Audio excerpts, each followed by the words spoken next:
Stepped pyramids have long been a favored architectural design for ancient builders. It almost seems undeniable that they were the work of a single, highly advanced civilization. Yet these monumental structures stand in completely different corners of the world. This is the Chichen Itza complex in Mexico. The pyramid tomb of Pharaoh Djoser rises in Egypt, and the Ko Kur sanctuary was discovered far away in Cambodia. Textbooks will tell you that these similar stepped pyramids were constructed by separate primitive cultures, each developing independently. But the most astonishing part is that these nearly identical structures are separated by hundreds, sometimes thousands of years, and lie half a world apart.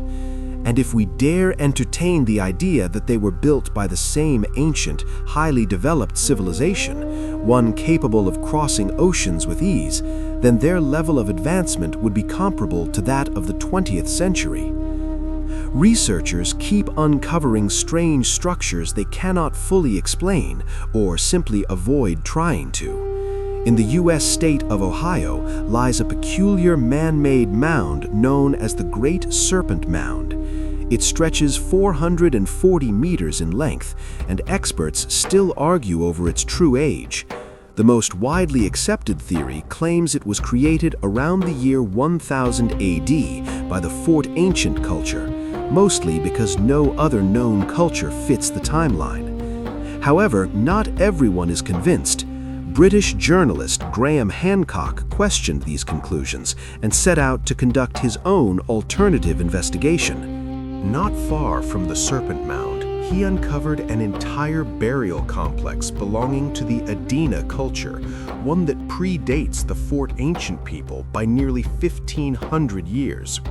But even more astonishing is the likelihood that the Serpent Mound itself was constructed atop an ancient meteor impact crater.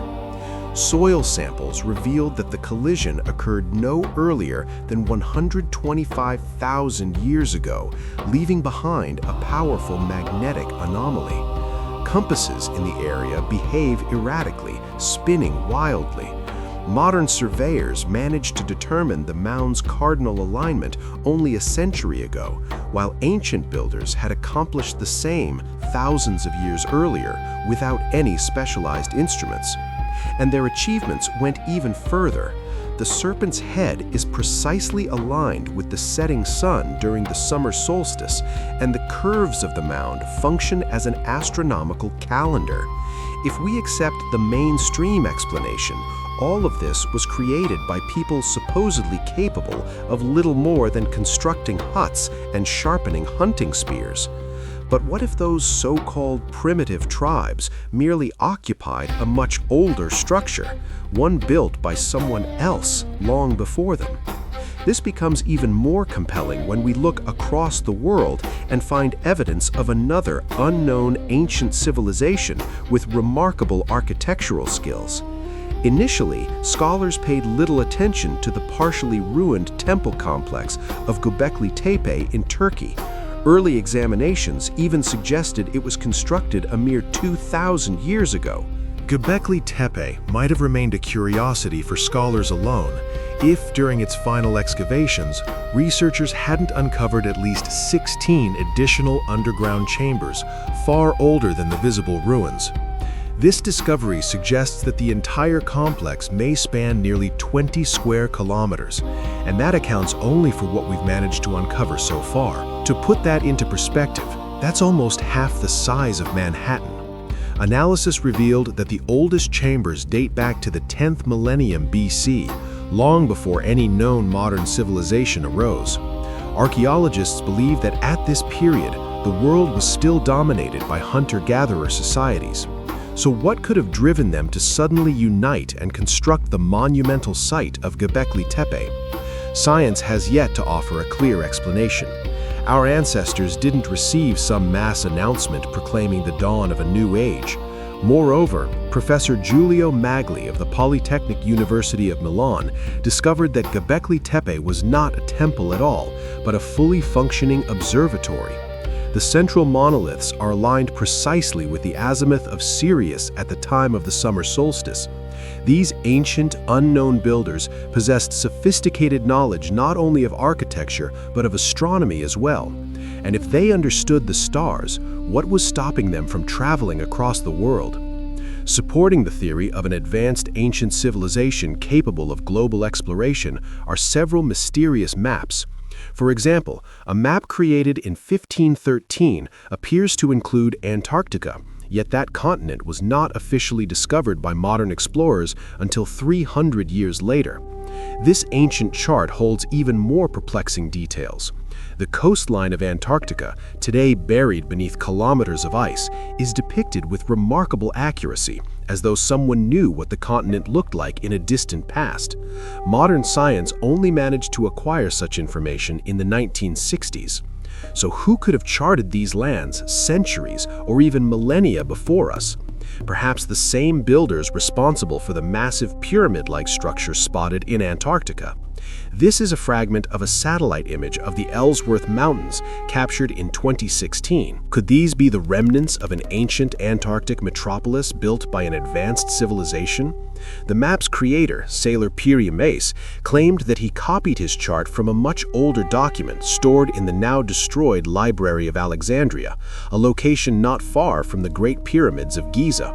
What if the ancient builders left behind detailed instructions for future generations, documents that were ultimately lost to time? But there's more. The depictions of South America, still poorly understood in the 16th century, are also remarkably accurate on that same map. Not only is the continent outlined correctly, but its mountains, rivers, and even certain lakes are represented. This suggests that someone in ancient times didn't merely glimpse the coastline from the sea, they managed to travel deep into the continent itself. However, the Piri Reis map also contains elements that contradict even our modern understanding. For instance, South America is shown connected to Antarctica by a narrow land bridge. But what if, tens of thousands of years ago, during the era of an unknown advanced civilization, those continents truly were linked? After all, South America holds numerous ancient pyramids, and new ones are still being uncovered. Recently, researchers scanned an area near a village in southern Bolivia using LiDAR technology. To their astonishment, beneath the jungle canopy, they found a complex network of canals and the remains of several stone pyramids. Archaeologists determined these structures belonged to a previously unknown Casarabe culture, one that predates both the Aztecs and the Incas by nearly 1,000 years. It's as if someone deliberately taught the indigenous peoples of the Americas sophisticated architectural skills later inherited by more recent civilizations. Yet geologists completely reject the idea of a pyramid in Antarctica. They claim that what appears pyramid-like is actually the result of natural erosion, similar to the iconic alpine peak, the Matterhorn. But disproving a single pyramid does not erase the fact that the world remains dotted with ancient human-made monuments, many of which share strikingly similar designs. The ruins of the Gunung Padang site on an Indonesian island may not look impressive today, but in ancient times it was indeed a pyramid. Like the Serpent Mound, it too stands atop an ancient crater. Scientists long believed the complex to be no older than 9,000 years. Yet recent carbon-14 analysis suggests the lower layers of Gunung Padang could push its construction back an additional 20,000 years. Researchers argue that during that period, Earth was enduring the harshest phase of the last ice age, making it inconceivable for humans to build massive ceremonial structures. But perhaps we're overlooking something crucial. For an advanced civilization, an ice age would be far less daunting than it would be for simple hunter-gatherers. These ancient peoples could have continued traveling across the world, constructing their pyramids wherever they went. After all, pyramids have been found not only in Egypt, but in nearly every corner of the globe. This is the Baksai Chamkrong Temple in Cambodia, and here is the Monte Dakoti Sanctuary in Sardinia, Italy. All these structures share remarkably similar traits. The stone blocks in Argolis, Greece, are fitted together so precisely that not even a single human hair could slide between them, achieved without the use of mortar. Near the city of Cusco in Peru, walls were discovered that employ the same intricate masonry. Despite being separated by more than 11,000 kilometers and an ocean, the resemblance is undeniable.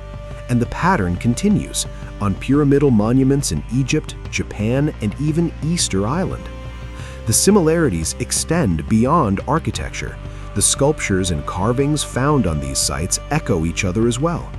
Compare artifacts unearthed in Bolivia, Turkey, Indonesia, and the distant Easter Island, a place unreachable without a highly developed fleet. It may not be a coincidence that the ancient Aztecs had a legend about the god Quetzalcoatl, who, according to myth, arrived from the sea in a boat without oars. The story claims he taught humans skills previously unseen, including the construction of pyramids. And here we encounter yet another puzzling link. The image of enlightened beings passing down knowledge is not unique to Aztec culture. Ancient peoples across Mexico recorded this event in stone, depicting a figure bestowing divine wisdom. Strikingly, the object in the carving resembles a modern-day handbag, does it not? And similar scenes of sages transferring knowledge appear throughout the world. Hidden chambers of Göbekli Tepe, the surviving walls of Assyrian temples, and even in Sumerian artwork. So, if we assume that a highly advanced ancient civilization could cross oceans with ease and impart its knowledge to more primitive societies, if this were true, it would suggest that their level of development was comparable to that of the 20th century. But could such an advanced society really vanish almost without a trace?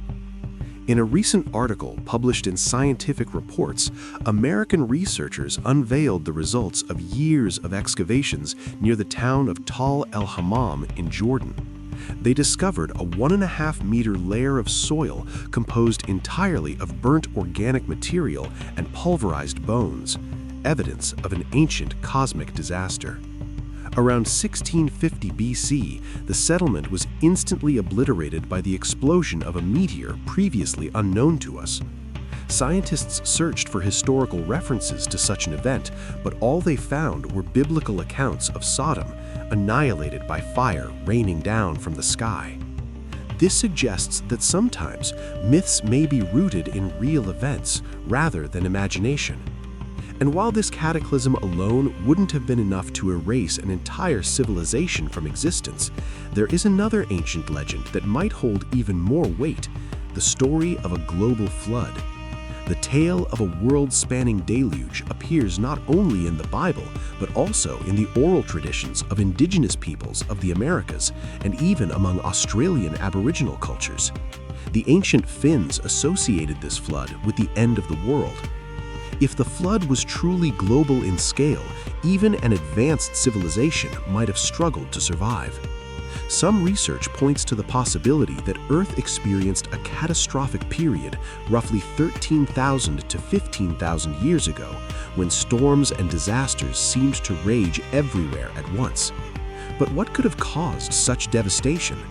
Soil samples from that era contain high concentrations of nanodiamonds, microscopic crystals formed under extreme impact from comets or asteroids.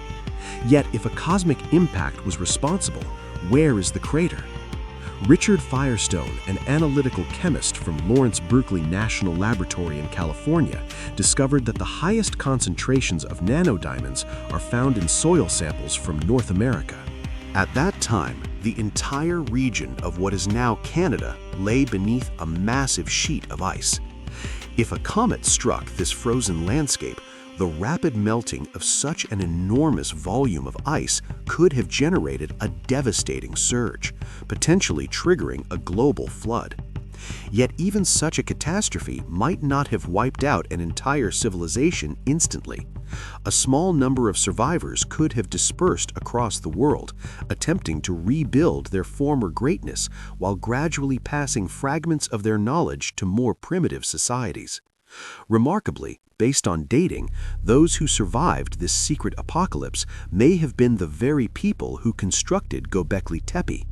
While the rest of humanity lived by hunting and gathering, they possessed advanced technology and the ability to coordinate large-scale efforts. And if such a monumental structure was built by people weakened by disaster, what might they have been capable of at the height of their power? If they truly possessed sophisticated technology, why haven't we discovered undeniable traces of it? We often view ourselves as a highly advanced civilization, one certain to leave a lasting mark on Earth. But in reality, we may be overestimating ourselves. If humanity vanished today, cultivated crops would be gone within 200 years. Within 10,000 years, nearly all modern cities would disappear, leaving behind little more than scattered stones across the globe. And we have already found something eerily similar: the underwater Bimini Road near the Bahamas, often referred to as the Path of the Atlanteans. It consists of 700 meters of carefully placed limestone blocks. Debate continues over its true origin, and science has yet to provide a definitive explanation. But where could such a massive road once have led? Perhaps before the Great Flood, sea levels were far lower, and ancient civilizations built extensive highways spanning much of the planet. This idea becomes even more intriguing when we consider that Antarctica, before it was covered in ice, could have served as a gateway to other continents, exactly as depicted on ancient maps. One day, we may discover entire city ruins beneath the ice. Yet if an unknown ancient civilization was truly that advanced, one troubling question remains.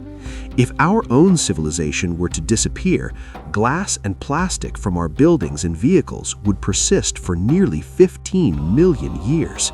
So we should have found the remains of such an earlier civilization, shouldn't we?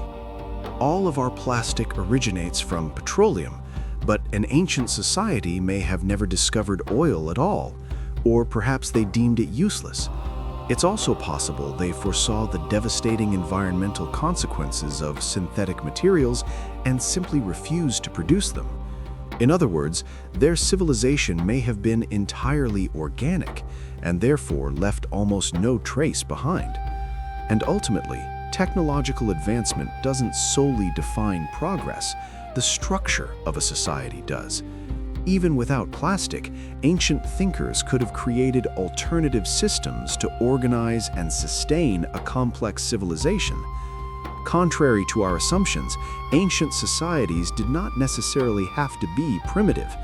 American anthropologist David Graeber arrived at this conclusion after studying alternative social structures throughout human history. For example, even in our own early history, some tribes may have operated under cyclical leadership, where rulers and commoners regularly switched roles. During these cycles, they might have exchanged not only possessions, but identities, with everything eventually returning to normal months later. In The Dawn of Everything, Graeber also describes tribes composed entirely of highly unconventional individuals who intentionally rejected hierarchy of any sort. Perhaps similar radical principles allowed an unknown civilization to find alternative paths of development, evolving rapidly through organic and subtle forms of technology that remain invisible to us today. In other words, the issue may not be that a highly advanced ancient civilization left no evidence, but that our own biases make us incapable of recognizing it. Maybe someday we will rise above those biases and uncover the full story of a forgotten society, one that left behind only hints. Yet, in some ways, ancient people may not have been so different from us. For instance, the Indian epic Mahabharata describes an explosion as bright as 10,000 suns, followed by a massive column of smoke and fire and birds falling dead from the sky. Suspiciously reminiscent of a nuclear detonation, isn't it? I can't even imagine what such an event might have looked like. But what do you think? Could an advanced ancient civilization truly have existed?